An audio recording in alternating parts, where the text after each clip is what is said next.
All right, let's jump right in. Have you ever really stopped to think about what the true goal of education is? I mean, it's got to be more than just good grades and test scores, right? It's really about a journey that ends with a person who is unique, stable, and maybe most importantly, deeply connected to the world around them. Today, we're going to explore that final crucial stage of the climb. So, before we get into all the details, let's just zoom all the way out for a second. This whole developmental model is really trying to answer one massive question. What is the real point of all those years we spend in school? What's it all for? And the answer, at least according to this framework, is pretty profound. The ultimate goal isn't just to cram our heads with facts and figures. It's to guide the creation of a conscious, stable, and self-aware individual. It's about building a self. Now, this whole journey really hits its peak in high school. It's the culmination of everything that came before it, building on those early years of mastering the physical world, what we call agency, and then moving through the middle school years of mapping out complex ideas or complex awareness. Think of it kind of like climbing a mountain. First, in those early elementary grades, students are just learning to master their physical selves. That's agency. Then, in middle school, they start building these complex mental maps of how the world works. That's complex awareness. And then finally, they reach the summit, the differentiated being stage. And this is all about abstract thinking, self-reflection, and really forging a personal identity.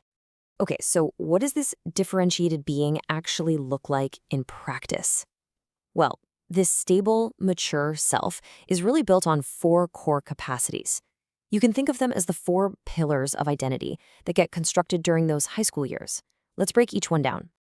The first pillar is what we call ego, or individuality. This is all about forming a distinct sense of who you are. But here's the really interesting, kind of counterintuitive part. This isn't about becoming an island. In fact, having a strong, clear sense of your own unique self is exactly what allows you to truly see and respect the uniqueness in other people. It's the foundation for real connection. Pillar number 2 is thought and virtue. And this is a huge leap. It's about moving beyond just a simple list of do's and don'ts and actually developing your own internal framework for what's right and wrong. It's the difference between knowing the rule is don't cheat and truly understanding why academic integrity actually matters. You're literally building your own moral compass. Third up is shared meaning. Now, this isn't just about waiting for your turn to talk in a conversation. This is the real capacity to engage with someone else's point of view, to get that their internal world is just as complex and valid as your own. It's basically the antidote to living in an echo chamber. And the final pillar is having a rich inner life. This is all about cultivating a world inside yourself, through reflection and introspection and connecting with big ideas in art and literature. It's that aha moment when a student realizes their own personal struggles and joys aren't happening in a vacuum. They are part of this vast, shared human experience. So, those are the four pillars. But of course, they don't just magically appear overnight. They are built, piece by piece, year by year, through a very carefully structured process. It's like a pedagogical dance that unfolds throughout the 4 years of high school. And this timeline, this basically reveals the secret sauce of the whole process. Just look at the pattern here. A student starts out in 9th grade by looking at the outside world to figure out who they are on the inside. But by the time they're a senior, it has completely flipped. They're using their strong inner world to make sense of everything on the outside.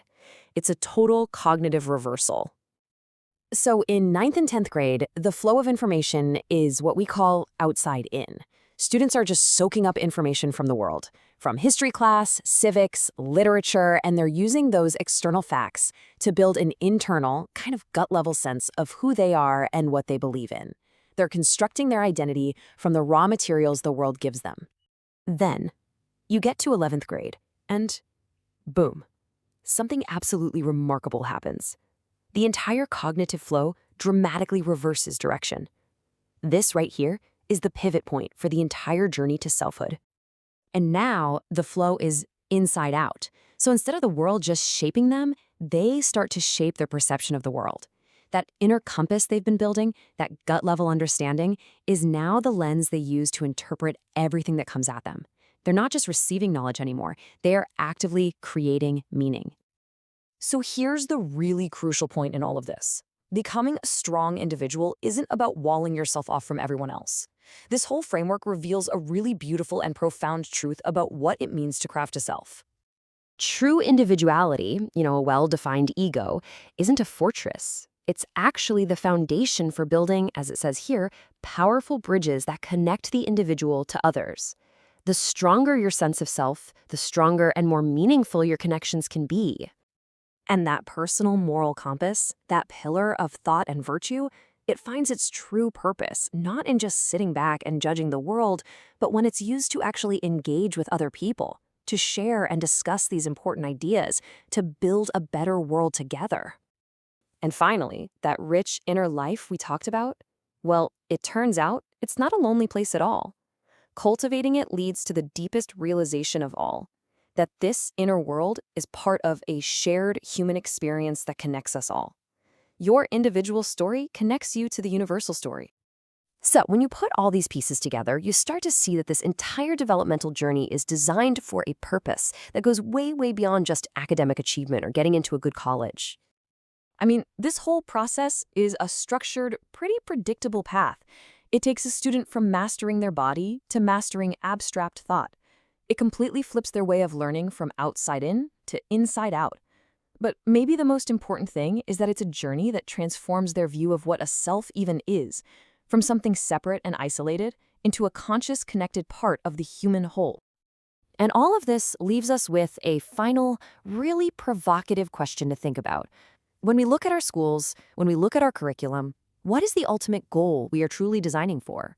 Are we just building resumes, or are we building a self?